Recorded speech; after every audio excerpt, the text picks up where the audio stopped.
Muito bem, nação, estamos aqui pelo Estúdio RN. Eu sou o Beto Luquezzi e eu peço vocês a se inscreverem no nosso canal, dar aquele like e também convidar os amigos a conhecer o Estúdio RN. Principalmente agora, nação. Nação, que papelão o Flamengo ontem no Maracanã contra o Internacional. Dava pena ver o Flamengo jogando ontem.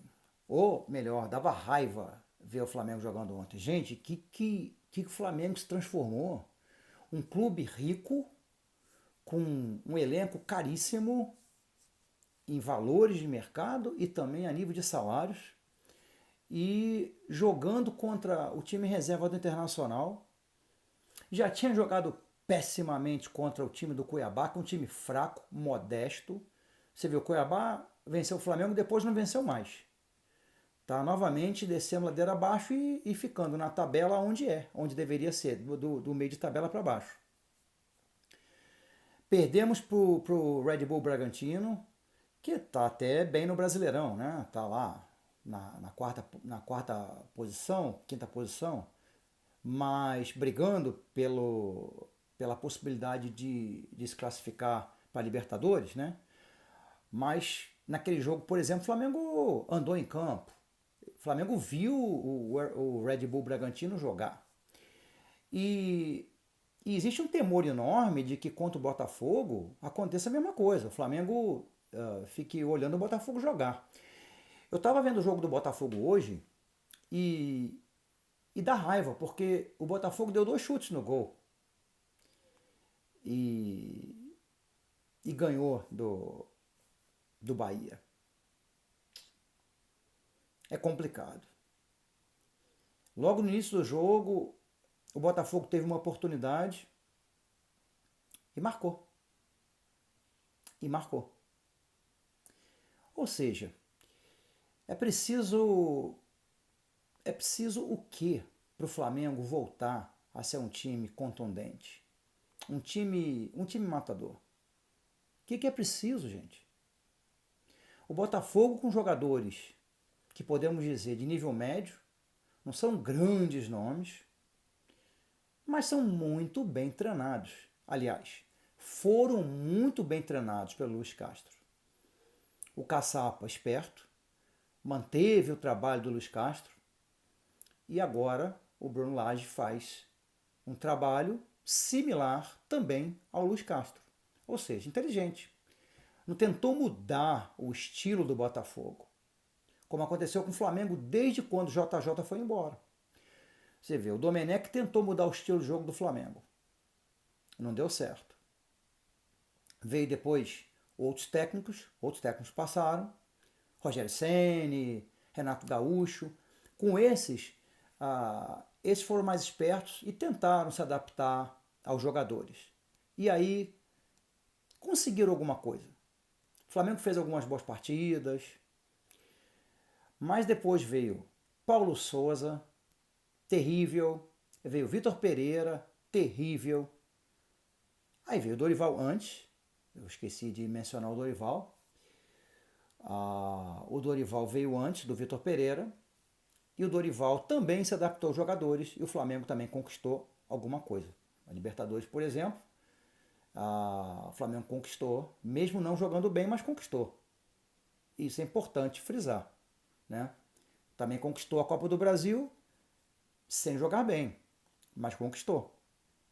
E esse ano não jogou bem em nenhum momento, ou em alguns minutos de alguns jogos, mas não conquistou nada. E estamos com mais um técnico, agora o Sampaoli.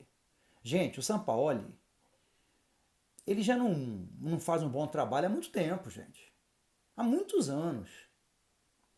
Eu acho que o Landim contratou o Sampaoli pensando naquele Sampaoli de antigamente. Ele não contratou o Sampaoli dos últimos tempos. Porque o Sampaoli dos últimos tempos é um terror. Eu acho que o último bom trabalho que ele realizou foi no Santos, em 2019. Ali ele fez um bom trabalho de fato. Mas depois disso, no Atlético não fez um bom trabalho, não fez um bom trabalho no Olympique, não fez um bom trabalho na Espanha.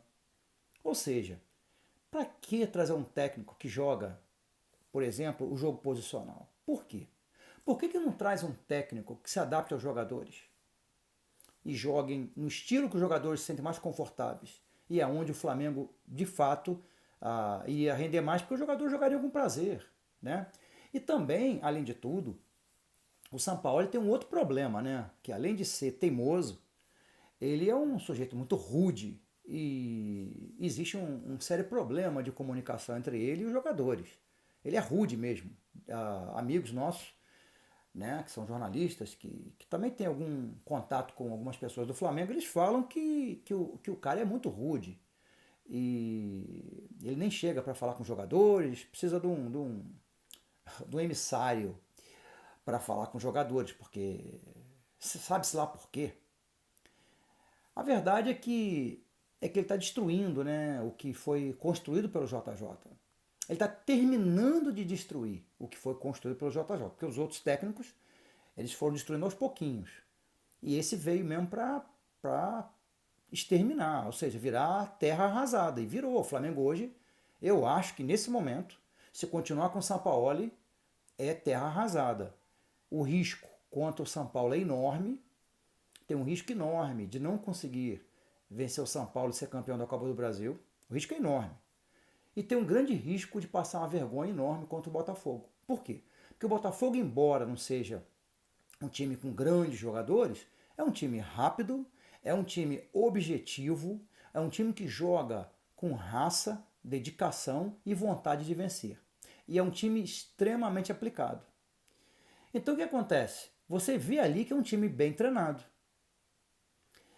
Se o Flamengo não fizer algumas mudanças para o jogo contra o Botafogo, o risco é enorme. É enorme. Sem contar o seguinte, né? Essa festa do Gabigol no meio da semana, para comemorar o aniversário, é um assinte, né? O Flamengo na fase que está, com tudo acontecendo, o sujeito vai e promove uma festa. Ainda por cima uma festa de arromba, né? Se ainda fosse uma festa mais discreto, a gente até procuraria entender. Mas no momento atual, fazer uma festa dessa é debochar dos torcedores, é debochar da nação. Então, assim, a tremenda falta de respeito. Eu acho que o Gabigol fez muito pelo Flamengo e está com o nome marcado na história, mas esse Gabigol de hoje não nos representa e também como jogador não chega nem perto daquele Gabigol que foi em anos anteriores. Esse Gabigol é ridículo. Esse Gabigol não é bom jogador, não é bom profissional e pelo visto não é boa pessoa, porque uma pessoa que está vivendo um ambiente desse, vê o sofrimento da nação e ainda faz uma festa, isso é tripudiar da nação. E é uma total falta de respeito. E o pior é que os dirigentes do Flamengo provavelmente vão passar a mão na cabeça do Gabigol. Mas é uma coisa particular do jogador, ele tem o direito de fazer? Calma. Tem. Mas ele é uma pessoa pública. E por ser uma pessoa pública, ele precisa ser um pouco mais cuidadoso. E pelo visto ele não é. E não está sendo bem assessorado. Então, assim, eu acho que chegou a hora de alguma coisa ser feita. Muito se fala que o Felipe Luiz seria uma alternativa como técnico. Bom, ele não tem a licença. Mas ele até poderia, sim, estar como auxiliar, mas na verdade ser o técnico, e colocar um técnico. Na época, como por exemplo o Flamengo fez na época do Washington Rodrigues. O Washington Rodrigues, para quem não conhece, acho que todos conhecem, mas os mais novos talvez não conheçam, ele é um comentarista esportivo, muito conhecido, de uma rádio no Rio de Janeiro. E ele, há muitos anos passados, quando o Flamengo era presidido pelo Kleber Leite, ele assumiu o time do Flamengo como técnico. Mas ele tinha um auxiliar, acho que era o Arthur Bernardes, se não me engano, que era o auxiliar dele. Que era um técnico, formado como técnico, tinha, né, autorização para atuar como técnico. Então, assim, o Washington Rodrigues ficava na beira do campo, mas tinha esse profissional ao lado dele. Eu não sei se isso seria possível com o Felipe Luiz, ele ficar no campo ali, dando instruções, né? Talvez como interino, oficialmente como interino, mas na prática como técnico. Não sei se isso funcionaria, se seria possível, né? E se fosse possível, se isso funcionaria. Uma coisa é ele ser bom jogador, ter técnica, ser estudado, outra coisa é na prática, né? Será que ele consegue colocar na prática o conhecimento dele de futebol?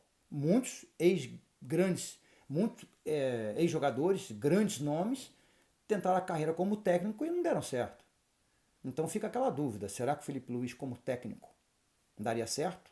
Num momento difícil como esse? É complexo, é complicado. Não temos a resposta.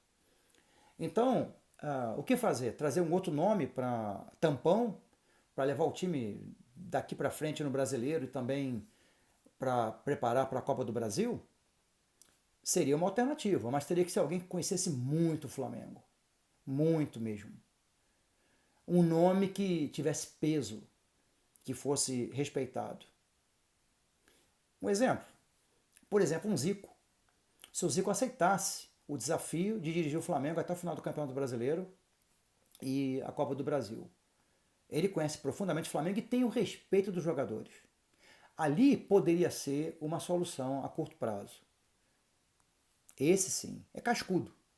Um outro nome que está empregado, eu sei que muita gente vai criticar o que eu vou falar, mas ele conhece muito de Flamengo e é cascudo. É o Vanderlei, que está no Corinthians. Ah, mas no Corinthians ele está fazendo uma campanha ruim. Claro, pô. Você já viu o elenco do Corinthians? Pelo amor de Deus, né? Talvez o Vanderlei, com o elenco do Flamengo, conseguisse reunir os jogadores, fazer os jogadores se unirem em prol da Copa do Brasil e, quem sabe, fazer uma boa campanha no Brasileiro.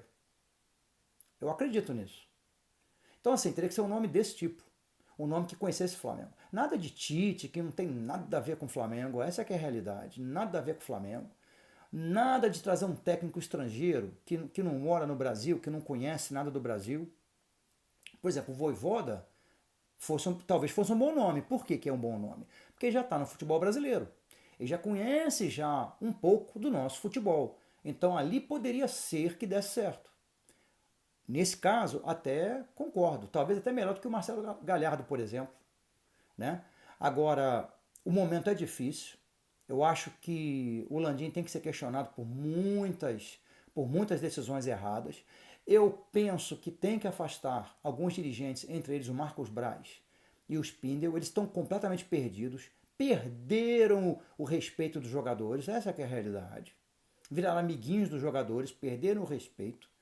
E o Flamengo precisa urgentemente, até antes de um novo técnico, precisa de um profissional no futebol.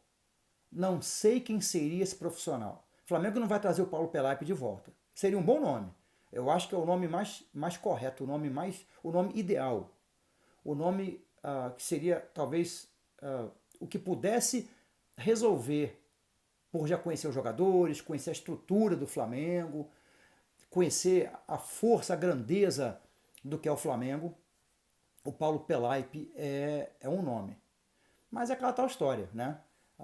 A diretoria, óbvio que não vai chamar o Paulo Pelaipe de volta.